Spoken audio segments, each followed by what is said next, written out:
In the scorching summer heat of Flagstaff, Arizona, the days in August of 1995 felt longer than usual. Even in the shade, the pavement shimmered with distortion. People moved slowly, conserving energy as monsoon season loomed. On the east side of town, just off Route 66, the parking lot of a modest local TV station sat quiet under a pale blue sky. At 7:08 a.m. on Monday, August 21st, Angela Morris arrived at Channel 6 News, as she had for the past 11 years. She was 39, sharp, direct, and known across the newsroom for her precise reporting and absolute unwillingness to be rushed. She wore a slate gray suit that day, her hair pulled neatly back, not a strand out of place. Her leather satchel, packed tight with notepads and microcassettes, never left her shoulder. Angela was a senior investigative reporter, and though her stories rarely ran in prime time, they mattered. She'd once exposed a private security firm's misuse of municipal funds. Before that, she'd helped clear the name of a teacher wrongly accused of misconduct. Her style wasn't flashy. No dramatic ambushes or raised voices. Just facts, well presented, and questions no one else dared to ask. That Monday, Angela was focused on something quiet. Something no one in the newsroom had heard about until she mentioned it over lunch 2 weeks earlier. "It's local," she'd said. "Too local. That's why no one's looking."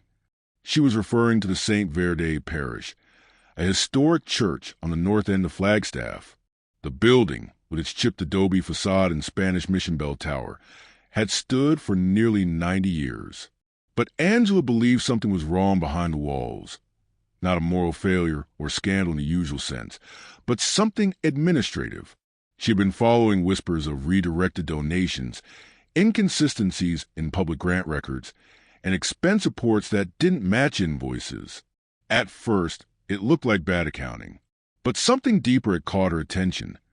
A string of community grants from the early 1990s that had passed through the parish for redistribution and never arrived at their listed destinations. Angela called it the ghost money, funds allocated to real programs, food banks, housing support, youth centers, but that vanished in the transfer. She wasn't even assigned to the story. She'd picked it up herself. Her last confirmed movement was at 9:46 a.m., when she walked out of the Channel 6 building carrying a tape recorder and a plastic folder marked with red tabs. Her car, a beige Toyota Camry, remained in the station parking lot. The keys were inside. Her purse was on the passenger seat. By noon, she was listed as missing. There were no witnesses, no sign of a struggle, no security footage showing her departure. Co-workers initially thought she might have gone out on a story without checking back in, something she rarely did. But by 4 p.m., when no one had heard from her and her phone went unanswered, the concern became something heavier. Police were called that evening. A missing persons report was filed. The search began the next morning. They scoured the city, parking garages, bus stations, alleyways. Her phone records were pulled. A dozen calls were traced from her landline and work line in the days leading up to her disappearance. Most were known contacts, sources, experts, public offices. But 3 numbers were unidentified. 2 were prepaid lines with no subscriber information. The third led to a payphone 3 blocks from St. Verde Parish. Police visited the church on the second day of the investigation. The priest on duty, Father Gabriel Salas, said he had never met Angela Morris and had not spoken to any reporters recently. He allowed officers to inspect the office and financial records, which appeared in order. The church was quiet. No signs of forced entry, no unusual movement, nothing to suggest foul play. The investigation stalled. No body was found, no witnesses, no notes, messages, or communications indicating Angela planned to leave on her own. Her family insisted she would never run. She was deeply connected to her work, owned no passport, had no history of instability, and had dinner plans with a close friend scheduled the very night she vanished. The newsroom at Channel 6 ran nightly updates for weeks. Co-workers wore pins with her initials. Viewers sent in tips, most of them false or unhelpful. A few psychics called in, claiming to see water or a hidden room, but nothing concrete ever emerged. By late October, the case went cold. Her desk at Channel 6 remained untouched for almost a year. Inside one of the drawers, a producer found a notebook with fragments of what looked like coded entries. Account: St. V, $12,800, 3X untraced. Talk to EM mentions 2 signers. Y3 service invoices W/same ID. Investigators reviewed the notes, but without context or corresponding records, they were difficult to follow. EM was never identified. The account numbers were incomplete, and without Angela's handwritten key, which she reportedly kept in her wallet, the codes couldn't be broken. The most chilling detail came from a Channel 6 technician who remembered seeing Angela the Friday before she disappeared, transferring a video file onto a cassette marked SV Int 2. The cassette was never found. Years passed. Her case became a fixture on cold case lists, sometimes resurfacing on anniversaries or in regional specials. But by 2001, most assumed the worst. Then, in the spring of 2003, a renovation crew working inside the original St. Verde Parish building paused work due to airflow problems in the main sanctuary. They opened an aging ventilation shaft behind the choir balcony. And there, wedged deep inside the vent, behind 30-year-old insulation and dust, they found a broadcast microphone wrapped in a torn fabric sleeve. It bore the Channel 6 News logo, and taped to the base was a small plastic pouch. The discovery inside the sanctuary vent was, at first, dismissed as debris. The microphone, coated in dust and brittle fibers from insulation, looked like it had been shoved deep into the ductwork and forgotten. But when the technician recognized the faded logo, Channel 6 News, Flagstaff, everything stopped. The renovation crew contacted the parish office. By that afternoon, a detective from the Flagstaff Police Department was on site. The microphone was logged into evidence. It was standard issue for field reporters in the mid-1990s. Square body, long foam windscreen, and a familiar rectangular call-out flag with the Channel 6 branding. Wrapped tightly around the microphone's base was a thin strip of duct tape. Secure beneath the tape was a small clear plastic sleeve, no larger than a credit card. Inside the sleeve, 3 laminated pages, folded carefully, marked with handwritten lines, figures, and shorthand annotations. They were unmistakably Angela's. Her handwriting, confirmed by samples from her work notebooks, was slightly slanted, dense, and organized in sharp rows. Each of the 3 laminated sheets appeared to be pieces of a larger report, a personal summary of findings. But more importantly, 2 bank account numbers were listed on the second page, and next to them, a phrase underlined 3 times.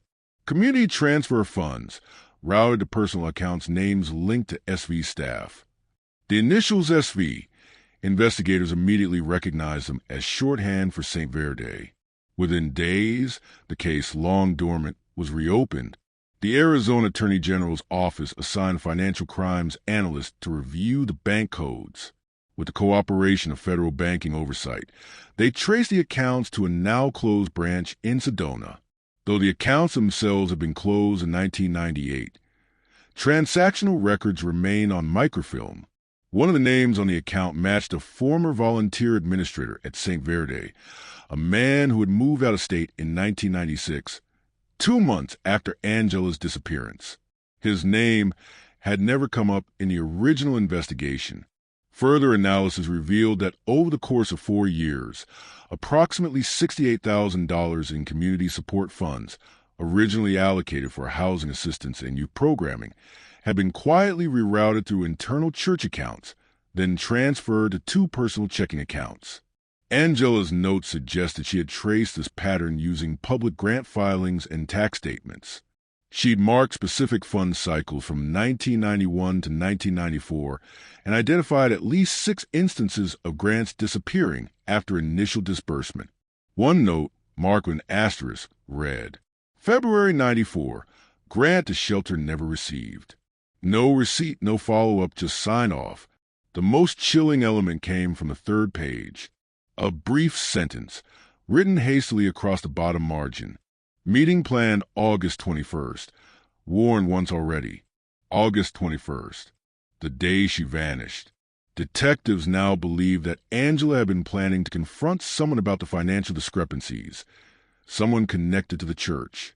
Her car remaining at the station. Her phone turned off. Her notes gone. All fit with the idea that she planned to leave for a short meeting, not a disappearance. The presence of the microphone in the vent suggested she had entered the church with equipment. Had she planned to record the confrontation? Had she managed to hide the microphone in a split second before something happened? Or had someone else hidden it? Afterward, the plastic sleeve containing the notes showed no signs of blood or physical damage. The pages were laminated using standard heat seal material, the kind found in office supply stores. Investigators believed Angela had done that herself, likely preserved the notes while moving through dusty or outdoor locations. The fact that they had survived 8 years inside a vent, untouched by moisture or vermin, was remarkable, but it also raised new questions. Why hide them there? Had she placed them in the duct as a backup, knowing the story was dangerous? Had she been chased? Was she silenced?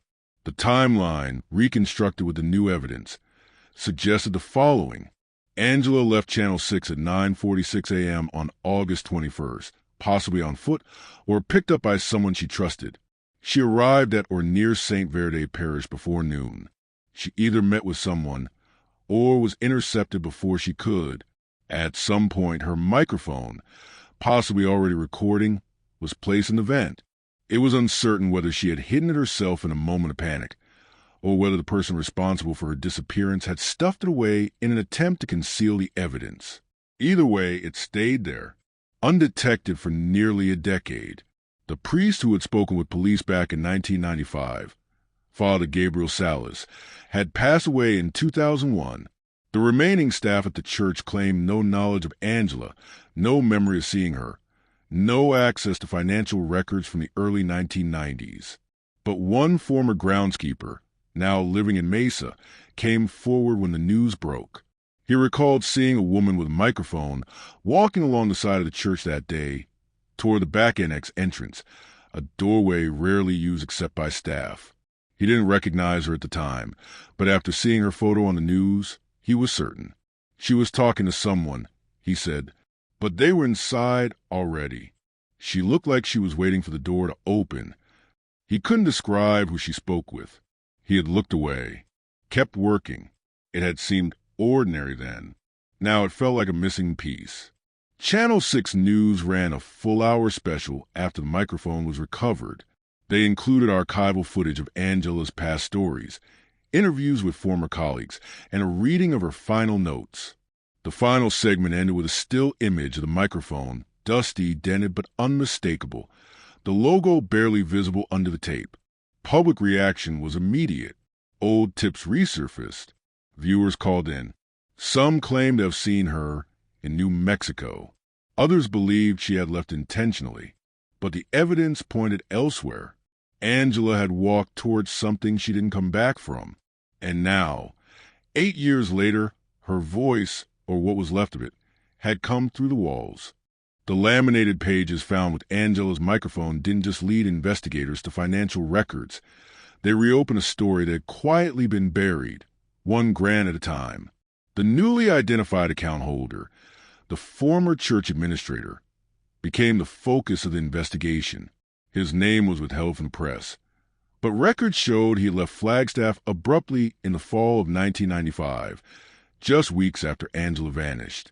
He relocated to southern Utah, changed careers, and refused interviews when reporters arrived at his doorstep after the Channel 6 special aired. With renewed access to state-level financial audits from the early 1990s, a civil investigator working with the Arizona office of the Auditor General began cross-referencing Angela's notes with existing public records. What emerged was a trail of subtle but unmistakable discrepancies.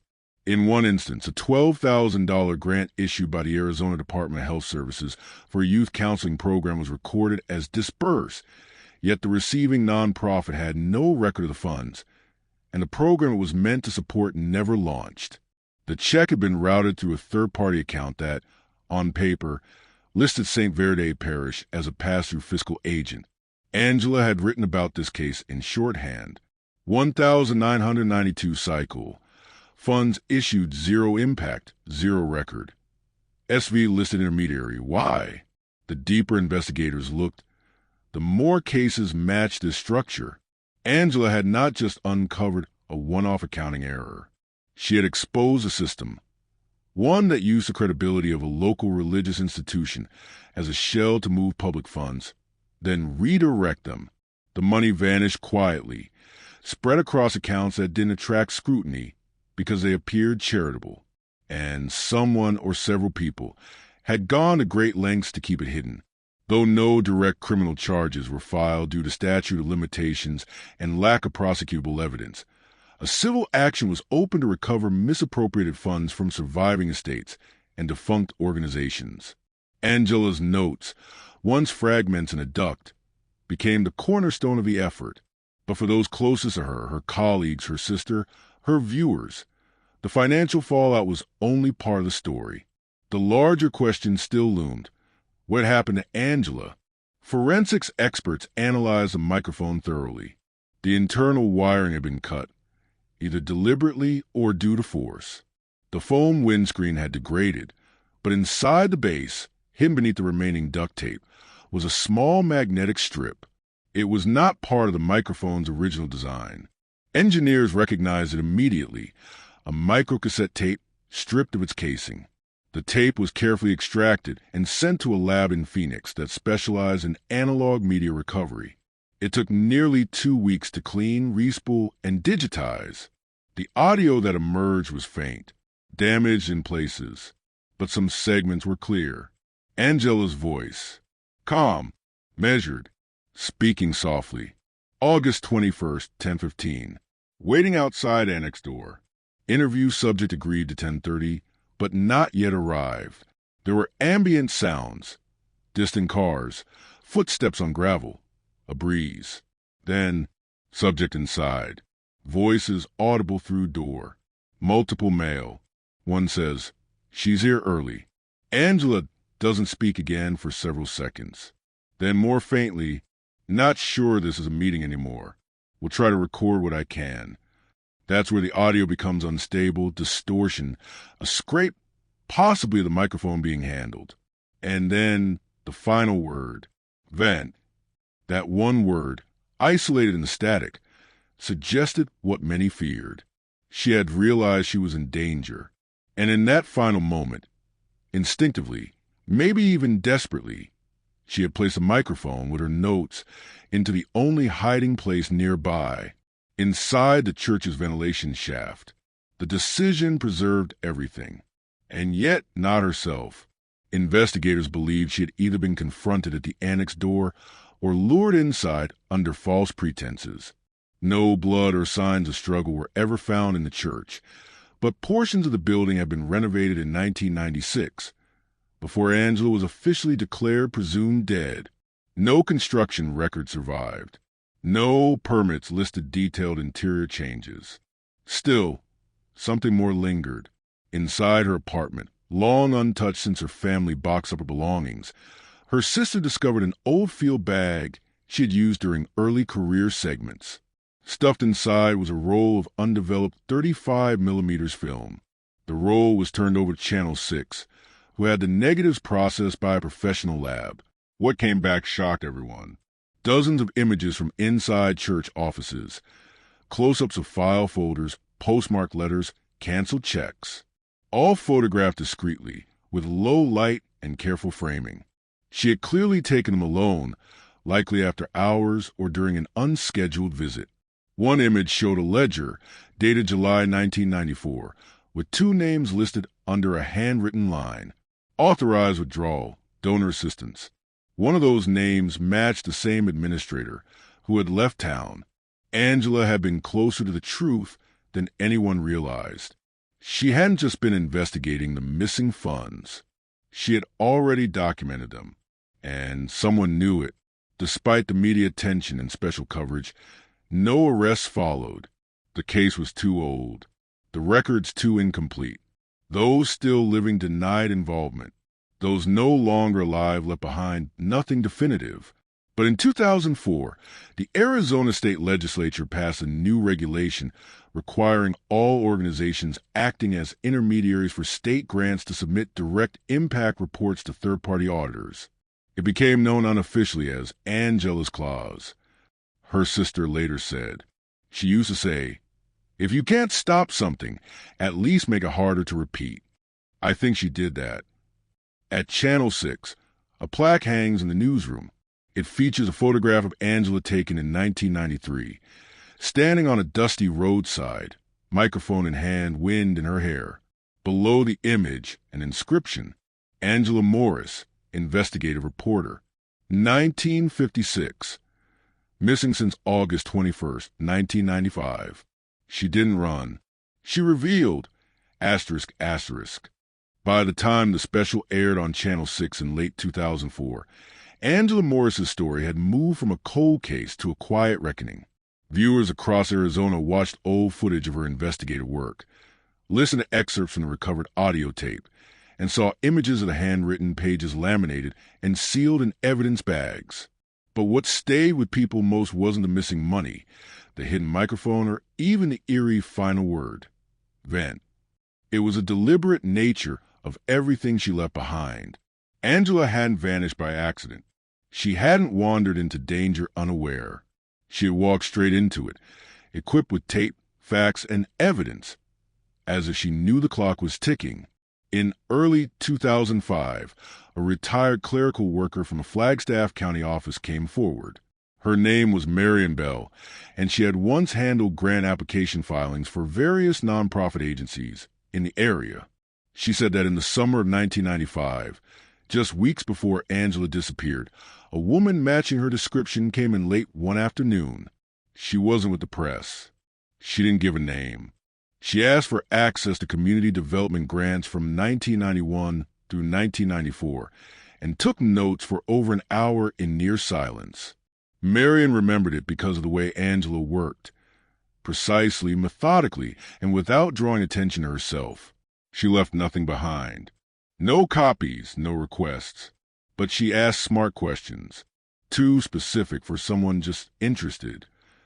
Angela had been assembling her story piece by piece, not just with words, but with proof. That same year, the Arizona Investigative Journalists Association held a symposium in Phoenix on the limits of protection when reporters work alone. Angela's story headlined the event. Veteran reporters debated whether she should have taken her findings public earlier, involved a producer, or reported to law enforcement the moment threats emerged. But her colleagues at Channel 6, who knew her best, agreed on one thing. Angela never considered herself a victim. She considered herself responsible for finishing what she started, responsible for making her work airtight, responsible for being invisible, until she was ready to speak. And maybe she had spoken after all. That spring, her sister agreed to have a private investigator search the property surrounding St. Verde Parish once again. Not for Angela, but for anything she may have left behind. What they found wasn't buried. It wasn't hidden. It was in the church's open archives, a filing cabinet stored in a narrow hallway behind the main sanctuary. Inside, among brittle tax forms and unused event flyers, was a folder marked 1994, donor transition letters. Most were boilerplate thank you notes and receipt copies. But one, dated March 6, 1994, was different. It referenced an anonymous donor, matching the amount of grant Angela had flagged in her notes. The letter acknowledged consolidated routing of community funds through our internal accounts prior to program redistribution. That phrase, consolidated routing, had been used in one of Angela's handwritten pages recovered from the event, almost word for word. She had seen this letter, likely photographed it, possibly copied it by hand. The document was turned over to authorities. Though it did not directly implicate a crime, it demonstrated an established practice of fund handling that, at best, was ethically questionable and, at worst, intentional obfuscation. This gave weight to Angela's hypothesis that the missing funds were not stolen in the traditional sense, but redirected under the guise of operational flexibility, a shadow system built on ambiguity, protected by goodwill. And Angela had traced it. The civil case, now bolstered by multiple documents and the microcassette recording, led to quiet settlements between the state and several organizations once tied to the misused grants. Though no one went to jail, over $180,000 in redirected funds were recovered through restitution agreements. Angela's reporting, though never aired, had found its audience. In the years that followed, journalism schools began teaching her case as an example of high-risk, low-visibility investigative work. Not because of what she exposed, but because of how she did it, with restraint, with evidence, with caution, and ultimately with silence. Because even now, Angela Morris's body was never found. There were no confirmed sightings, no activity on her Social Security number, no travel records, no indication of escape, abduction, or death. Just the microphone, the pages, the voice and static. In 2006, Channel 6 held a ceremony and renamed their newsroom library the Morris Archive. Inside, under glass, they displayed her final field notebook, a replica copy, preserved to show her handwriting, the code she used, and the way she documented even her smallest suspicions. Next to it sits a recovered microphone, still wrapped in cracked duct tape. Beside the display, a small plaque reads, "For every story that goes unheard, for every truth buried in paperwork, for every reporter who walks in alone." Though officially listed as a missing person, Angela's presence is still felt. In policies changed, in money returned, in voices found because hers was lost. And maybe that was a plan all along. Not to escape, but to leave behind just enough. Enough to reopen a case. Enough to recover what was hidden. Enough to make sure someone eventually noticed. 8 years after she vanished, Angela Morris's microphone surfaced from a church ventilation shaft like a message in a bottle. But it wasn't just a lost tool. It was evidence, a time capsule, a warning. And for those who had known her, really known her, it was Angela's way of doing what she always did. Letting the facts speak when she no longer could. By the end of 2006, investigators had exhausted every lead that remained. The microphone's tape had been played and preserved. The documents she'd photographed had been cataloged and submitted to state records. The church at the center of it all had replaced its leadership and implemented new financial policies, quietly and without comment. But Angela's disappearance itself remained unresolved. No witness ever placed her inside the church that day. No fingerprints. No security footage. No body. Only traces. And yet, everyone agreed she had been there, not just because of the microphone or the notes, but because of the way the story unfolded, the way it lined up so precisely with her work ethic. Angela was deliberate. She didn't rush. She didn't leave pieces lying around. She left exactly what she intended to. In 2007, her sister pushed to have Angela declared legally deceased, not out of surrender, but to give closure to insurance issues, property management, and legal affairs that had been suspended in limbo for over a decade. But she didn't host a memorial. She didn't plan a service. Instead, she donated Angela's research files, digitized, cataloged, and annotated by volunteers, to the Arizona Investigative Journalism Center in Phoenix. There, Angela's legacy became a resource for future reporters. Her notes were turned into training modules.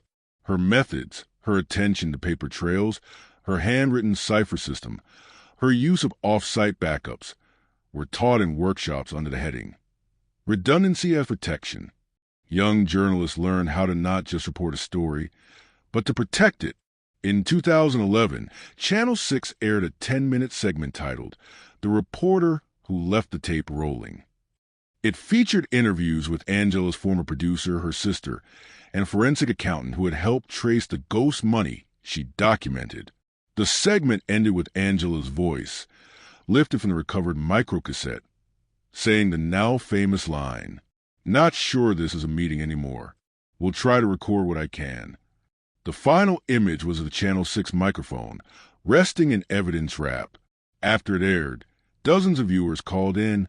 Some offered condolences. Others shared how they had once watched Angela's late-night investigative segments and remembered the calmness in her delivery, how she made even complicated stories feel understandable. One caller simply said, "She made you listen without making you afraid." In time, the mystery around her vanishing became something else, not just a true crime puzzle, but a symbol of quiet courage, of finishing the story even when no one is listening yet, of leaving behind the truth, even if it takes years to be seen, and of trusting that someday someone would follow the paper trail. Today, the church where Angela was last seen remains active, though many of its older staff have long since left. The annex door she likely approached has been replaced. The vent has been sealed.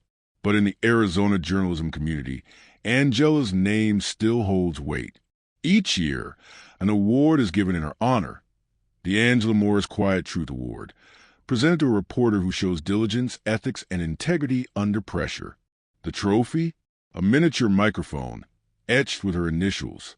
At Channel 6, her old desk remains a simple tribute. Nothing ornate, just a single-frame quote taken from the margin of one of her last handwritten pages. It reads, "If I go quiet, let the facts keep talking." And they did. Her microphone spoke from a vent. Her notes cracked open sealed books. Her story never aired, but it still aired through court records, through policy change, through civil recoveries, and through every journalist who learned from her trail. Angela Morris didn't disappear. She published herself in silence and let the evidence roll.